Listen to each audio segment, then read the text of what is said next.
আপনার এখানে আজকে এসে কেমন লাগতেছে? কালকের মতো। কালকে কি আপনি আসছিলেন? না, তাইলে কিন্তু ফিলটা সেরকম।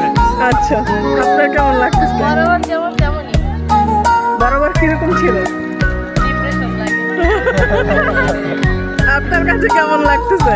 যেমন লাগার এমনি লাগে। কেমন লাগে ভাই এটা কও? কেমন লাগতেছে? ও ভালো, আচ্ছা। হতাশ। ভাই সহমত, হতাশ। No feeling. তোর দেখো